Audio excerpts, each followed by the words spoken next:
Hello everybody, welcome back to the Botania mod showcase. Last time I was here with you, I showed you the basics of mana pools.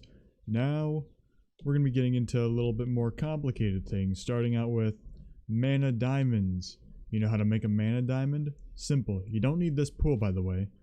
You need any pool like this, if it's got some mana in it, and you throw a sweet little diamond into that bad boy. You see, you will get a mana diamond. That's amazing because with the mana diamond right here, you need that to create this Runic Altar. So what you're going to do for that is you're going to take your mana diamond right here. You're going to take 5 pieces of living stone here. And then you're going to plop that into a crafting table, which I didn't grab. So we're going to go over here. We're going to rob a crafting table here. And you're just going to put it like that. And you get your Runic Altar. Now that's the only crafting recipe that we're going to be needing, and we actually don't need it because I got everything set up over here. But that's how you make your Runic Altar. Now, these are some other items that you may need.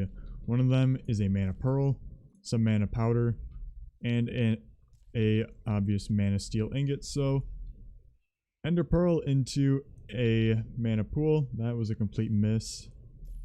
You get a mana pearl. Gunpowder. You get mana powder. Iron ingot, you get mana steel. Incredible. This is future me adding in that I forgot to mention that you need mana for these altars. So all you're going to need to do is you're going to get a mana pool. And then all you need to do is place your mana spreader next to it. And then if you look right here, mana spreader is all charged. Doesn't need to be this everlasting guilty pool. It can be, you know, these normal ones. You just need mana in order to get them working. So, my bad. Sorry about that. Let's get back onto the tutorial. So now I'm going to take you over through all these runes. I'm going to go fairly quick with this one because there's not really much to talk about with them. But we're going to start off with the Rune of Water here.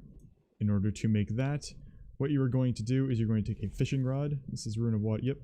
Rune of Water, you're going to take a fishing rod, some sugarcane, some bone meal, a mana steel ingot, and some mana powder. And all you're going to want to do is you're going to right click, or you can throw it on top.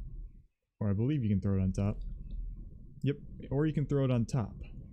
I'm just going to click with it, but once you have all that, place your mana spreader back here, or if you already have it there, then you're all good. And then I'm going to break the block right here so that the mana goes straight to the altar.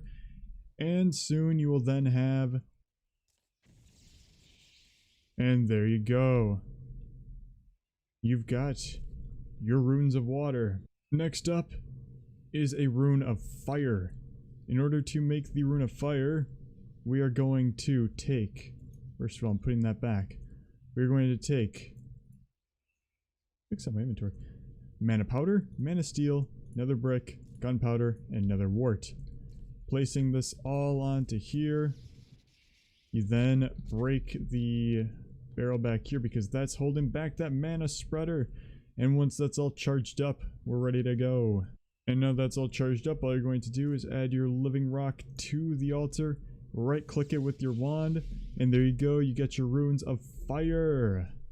Throw those aside. Next is a Rune of Earth right here. So the Rune of Earth just requires a mana steel, some mana powder, a mushroom, a block of coal, and some stone. Place those onto your altar right here.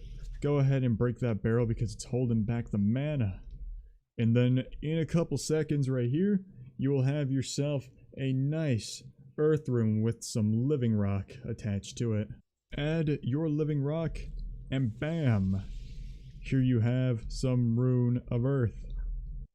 Coming over to the Rune of Air, we need some mana powder, some mana steel, some string, feather, and carpet. Add these all on to it. Break the barrel out back. You don't need a block that's like, I should also mention, you don't need a block that's like actually blocking the mana thing. That just makes it easier for me. But by all means, if you want to have the mana run straight to it, be my guest. But yeah, so that's going to make the Rune of Air. You're going to add your living rock, and then you're going to right click it with your wand. Just like this. Put in your living rock, and you get your Rune of Air. Amazing. Moving over to the seasons, we have the Rune of Spring. Spring is defined with water, fire, 3 oak saplings, and a piece of wheat. So just plop those all down on your altar. Wait a little bit, because, you know, gotta let your mana breathe. And here you go, add your living rock and your forest binding, and you have some spring. You also get a Rune of Fire and a Rune of Water in return. That's pretty neat. Moving over to summer, we're going to take Rune of Air, a Rune of Earth, a watermelon slice, a slime ball, and 2 bits of sand. I don't know why the slime ball is in there, but seems right to me. Plop those all on there. Open up that mana a little bit. And let it go to work. And finally add your living rock and bind it up. You get a couple runes. You, for one, get a Rune of Air, a Rune of Earth, but you also get a Rune of Summer, which is very nice. The Rune of Autumn. You're going to need a Rune of Air, a Rune of Fire, and 3 oak leaves, plus a spider eye. Add those all onto your altar. Open up the mana from back. And let it go. Add your living rock, right click it, and there you go. Some pretty cool items right here. Rune of Fire, awesome. Rune of Autumn, awesome, and a Rune of Air. Now we're going to be moving to the final season, which is winter. For this you're going to need a Rune of Earth, a Rune of Water, some white wool, cake, and 2 snow blocks. Place those all onto here. Open up the back a little bit, and you will then get your Rune of Winter. Add in your living rock plus your wand, and that is all that you have for the seasons here. So now we'll move on to the other ones. So now moving on, we have the Rune of Mana right here. That is simply made with 5 mana steel and a mana pearl. Throw these all onto here.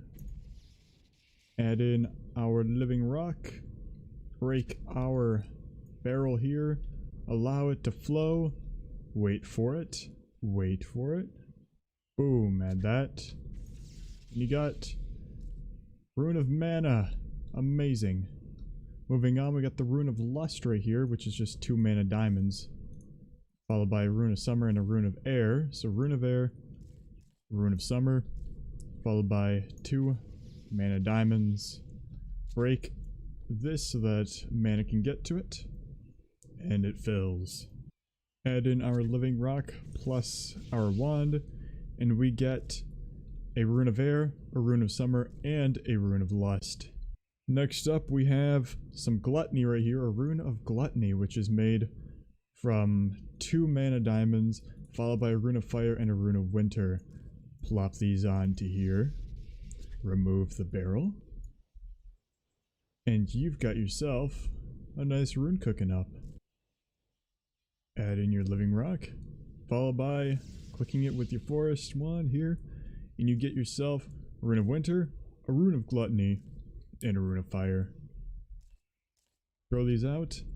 Let's head over to Greed. So for this you're going to take 2 mana diamonds, a Rune of Spring, and a Rune of Water. Plop these all on here. And just wait a little bit, because first open that up, and then you wait a little bit. Finally add in your living stone, bind that up, and you got yourself some Greed, some Water, and some Spring. Coming over to Sloth now, a Rune of Sloth is going to be 2 mana diamonds, a Rune of Air, and a Rune of Autumn. Placing these on here, followed by breaking this block so that the mana can get to it, will provide you with the Sloth rune. When it's ready, you're then going to put down your living rock, followed by binding it, and you get back first the Rune of Sloth, a Rune of Air, and a Rune of Autumn. Opening this up, we have, this is, I believe, Wrath. So, that's 2 mana diamonds, followed by Winter, followed by Earth. Place down Earth, Winter, and 2 mana diamonds. Remove this, and watch as it all unfolds. When that is all set and ready, same procedure as the rest. Living rock, and then your wand, You get a Rune of Winter, Rune of Earth, and a Rune of Wrath. Coming over to Envy now. It is a Rune of Winter, a Rune of Water, and 2 mana diamonds. As this finishes up, place your living rock on there, get your wand, and then you have a Rune of Envy, a Rune of Water, and a Rune of Winter. And let's finish up with the last one, which is Pride.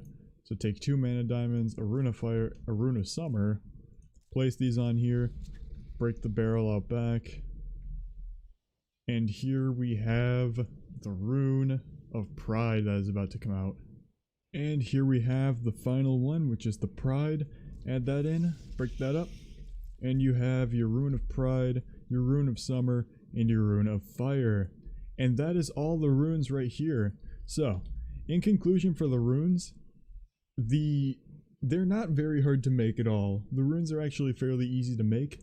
It's just that they're expensive, and I feel like that's the major turnoff with them, is that they require, 1, a lot of diamonds, and 2, yeah, they just really require a lot of diamonds, really. I mean, other than that, you're kind of fine with it. So that's going to be it for the altar tutorial here. So join me next episode as we go over every single flower from Botania and its functional use for how it generates mana. So anyway, that's going to be it for today's little tutorial here. Thank you all so much for watching. Leave a like if you enjoyed, and I hope to see all of you in the next video over here. Stay tuned, and goodbye everyone. Have a great day.